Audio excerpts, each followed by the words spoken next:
దేవర release కోసం audience eager గా wait చేస్తున్నారు. ట్రైలర్ ఇప్పటికే అంచనాలు పెంచేసింది. బాక్స్ ఆఫీస్ దగ్గర మాస్ జాతరే అని ఫ్యాన్స్ ఎవరికి వారు అంచనాలు వేసుకుంటున్నారు. అయితే ఇన్నర్ సోర్సెస్ సమాచారాన్ని బట్టి ఇది పూర్తిగా ఫ్యాన్స్ మూవీ అని, పబ్లిక్ మూవీ కాదని తెలుస్తోంది. గ్రాఫిక్స్, సీజీ వర్క్ అంతంత మాత్రంగానే ఉన్నాయట. దేవర పార్ట్ 1 లో పాటలు కాకుండా జాన్వీ కపూర్ కేవలం 7 నిమిషాలే కనిపిస్తుంది. ఆమె యాక్షన్ ఏం బాగోలేదని, కేవలం పాటలకే పనికొస్తుందని తెలిసింది. అలాగే విలన్ బాబీ డియోల్ దేవర పార్ట్ 1 లో కనిపించడు. కథాబలం కూడా పెద్దగా లేదు. ఎన్టీఆర్ డబుల్ రోల్, షార్క్ చేపతో ఫైట్ అద్భుతం అనుకున్నప్పటికీ గ్రాఫిక్స్ మాత్రం గొప్పగా లేవని తెలుస్తోంది.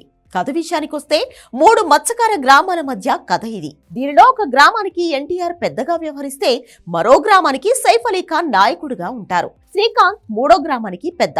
కథ మొత్తం ప్రకాష్ రాజ్ ద్వారా చెప్పిస్తాడు దర్శకుడు.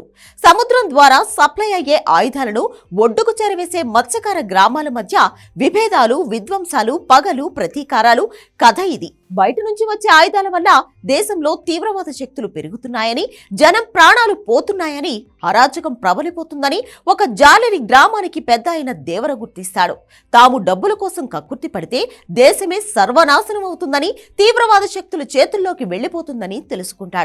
ఇక నుంచి సముద్రం ద్వారా ఆయుధాలు చేరవేసే పని నిలిపివేయాలన్నది దేవర ఆజ్ఞ. దానిని మిగిలిన ఇద్దరూ ఒప్పుకోరు, అతిక్రమిస్తారు. అప్పుడు దేవర అసలు రూపం చూస్తారు. సముద్రపు నీటిని రక్తంలాగా ఎర్ర రంగుగా మారుస్తాడు దేవర. అంత విధ్వంసం సృష్టిస్తాడు. ఇకపై సముద్రం పైకి ఎవరూ వెళ్లడానికి ధైర్యం చేయరు. కానీ దేవర మాయమైపోతాడు. అసలు దేవర ఉన్నాడా లేదా అన్నది తెలియదు. కానీ దేవర సముద్రంలోనే ఉన్నాడని, అతనికి కొన్ని శక్తులు ఉన్నాయని, ఒక షార్క్ చాపపై తిరుగుతూ ఉంటాడని ఆ గ్రామంలో నమ్ముతూ ఉంటారు. కొందరు సముద్రం పైకి వెళ్లాలని ప్రయత్నించి కుక్క చావు చస్తారు. దేవర కొడుకు పెద్దవాడవుతుంటాడు. అతను మరో ఎన్టీఆర్. చాలా అమాయకంగాను, భయంగాను, కనీసం ఆడపిల్ల కవిస్తే సమాధానం చెప్పలేనంత అర్భకుడిగాను ఊర్లో తిరుగుతూ ఉంటాడు. అందరూ అసలు వీడు దేవరకు పుట్టిన కొడుకేనా, ఇంత పిరికోడేంటి అని అనుమానపడుతూ ఉంటారు. చివర్లో మొత్తం అసలు కథ బయటపడుతుంది. అసలు దేవర లేడని, దేవర పరంపరను కొనసాగిస్తూ అతని కొడుకే ఎవడు సముద్రంపై అడుగుపెట్టినా వాళ్లను లేపేస్తూ సముద్రాన్ని కాపాడుతుంటాడని, దేవరే ఆ పని చేస్తున్నాడని అందరికీ భ్రమ కలిగిస్తున్నాడని తెలుస్తోంది. మరి దేవర ఏమయ్యాడు? దేవరని ఎవరు చంపారు అన్నది సెకండ్ పార్ట్ లో బయటకు రాబోతుంది. సెకండ్ పార్ట్ లో బాబీ డియోల్ పాత్ర బయటకు వస్తుంది. మనిషికి బతికే అంత ధైర్యం చాలు, చంపేంత ధైర్యం అవసరం లేదు. కాదు కూడదు అని మీరా ధైర్యాన్ని కూడగడితే ఆ ధైర్యాన్ని చంపే భయాన్ని అవుతా. ఈ డైలాగ్ వినడానికి బాగున్నా జనానికి మాత్రం గుర్తుండదు. అసలు అర్థం చేసుకోవడమే చాలా కష్టంగా ఉంది. ట్రైలర్ లో ఈ డైలాగ్ పైనే మొత్తం నడిపించారు. సినిమా మొత్తం ధైర్యం, భయం చుట్టే తిరుగుతాయనేది జనాలకు అప్పుడే అర్థమైపోతుంది. అందుకే ముందున్నంత ఎక్స్పెక్టేషన్స్ ఇప్పుడు లేవు, క్రమంగా తగ్గిపోతున్నాయి.